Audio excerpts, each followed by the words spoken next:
The United States is considered to be the land of dreams, where anyone can make it big if they work hard enough and stay committed. But that's just not true anymore. We are now living in two different Americas, one for the rich and one for the poor.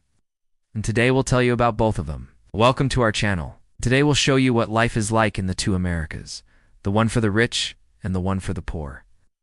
Number 10. The infrastructure. The infrastructure of a country says a lot about the country itself.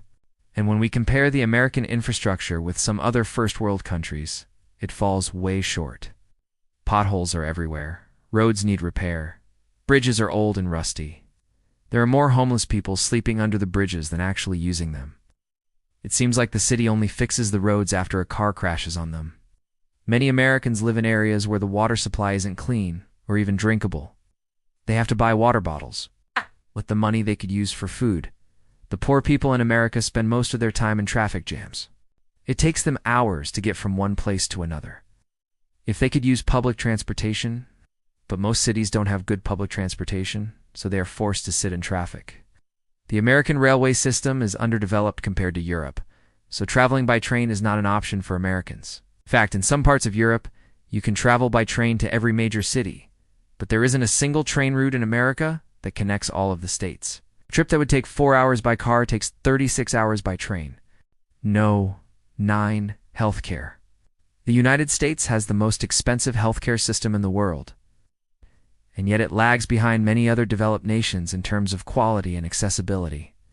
People who are born into poverty in America never really escape it because they are born without health insurance, which means that if they fall ill, they won't seek treatment in time, and their illness will get worse. And once they develop a chronic disease, it will follow them for the rest of their lives, keeping them poor. Those born into wealth, on the other hand, have access to top-notch medical care and facilities, which keeps them healthy and wealthy. However, the cost of medical treatment in America is outrageous. For example, a visit to the doctor costs $120 on average. A specialist visit costs around $200. Dental checkups cost at least $100. All these expenses quickly add up and become overwhelming, especially for poor people. That's why medical debt is the leading cause of bankruptcy in America. Number 8. Quality of life. The United States ranks 27 out of 111 countries in terms of quality of life. It ranks higher than Bulgaria, Romania, Serbia, Ukraine, Algeria, Tunisia, Libya, Turkey, Brazil, China, and India, but lower than Canada, Germany, Sweden, Norway, Switzerland, Austria, Denmark, Finland, Czechia, Japan, Australia, New Zealand, and all of the Western European countries. Compared to the rich, poor people in the U.S. have a significantly lower quality of life. They have less access to education, healthcare, and decent housing. This means that they are more likely to die young, be illiterate, and live in poverty-stricken areas. And since they don't have much spare time, they can't enjoy life either. Poor Americans work long and hard to barely get by, while the rich live luxurious lifestyles, taking vacations to exotic places all the time. Number 7. Work culture. The U.S. is a country where people are obsessed with working more. It doesn't matter if it's the weekend or a holiday, Americans always think about work. This attitude is drilled into them ever since they start school. You see, the education system in the U.S. is designed in a way that encourages students to compete with each other. From the moment they start school, they are taught that only a few of them will succeed in life, and most will end up working dead-end jobs. This creates a huge pressure cooker effect where everyone is trying to outperform the other person. But in reality, most of these people are just cogs in the machine, replaceable parts of the system. Although they do essential work, they never receive recognition for it. On the other hand, those born into wealth usually pursue white-collar careers, such as law, finance, or politics. These careers may not be physically demanding, but they often require long hours of brain work. So in the end, it doesn't really matter whether someone works in a factory or an office, because in both cases, the work-life balance is non-existent. No. 6. Education. As we've already mentioned, the education system in America is highly competitive. Children from poor families don't have the best schools, while the children of the rich attend elite schools with low student-teacher ratios and extracurricular activities. And this inequality starts right in kindergarten. Teachers in low-income areas receive lower salaries and work in dilapidated buildings. Some schools in poor areas don't even have libraries or computers, while schools in wealthier areas offer everything their students might need to succeed in life, sometimes too much. Imagine attending a high school where the principal is paid $350,000 per year, but the janitors haven't received their salaries for 3 months. That's the sad reality of the U.S. education system. Moreover, parents in wealthy areas hire private tutors for their kids to help them get into prestigious universities. Unfortunately, the education gap between rich and poor Americans is getting wider every day. 5. Living wage. The richest 1% of Americans earn more than the bottom 42% combined. In other words, the top 1% of earners in the U.S. make more than all of the people making less than $61,000 per year. Meanwhile, the minimum wage in the U.S. is still $7.25 per hour. Although 5 states have increased their minimum wages to $15, of course, those working for minimum wage still can't afford basic necessities.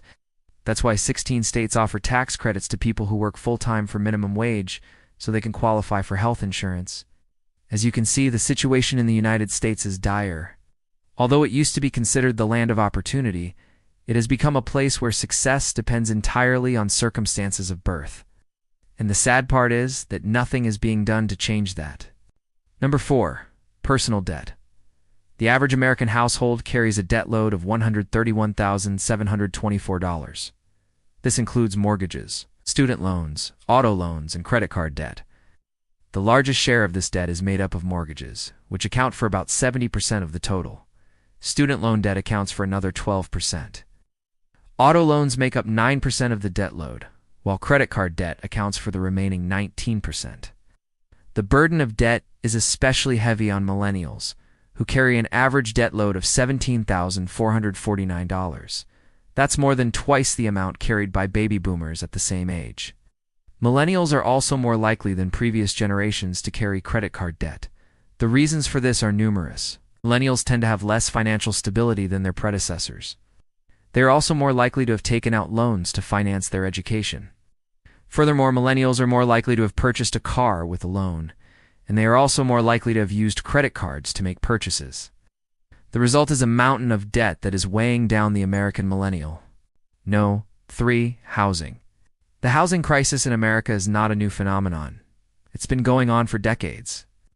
But in recent years, it has become increasingly dire. The cost of housing has skyrocketed in many parts of the country, and this has left many Americans unable to afford a home. The median home price in the U.S.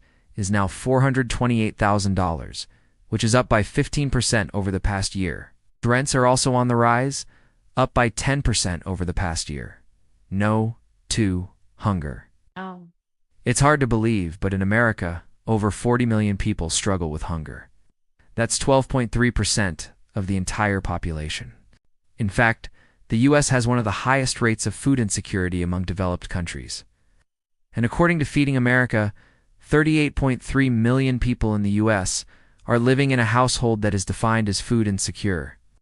Food insecurity refers to the state of being without reliable access to a sufficient quantity of affordable, nutritious food. But it doesn't mean that these people are necessarily homeless or living in poverty. Sometimes a sudden job loss or an unexpected medical expense can push a family into food insecurity. 1. Poverty rate.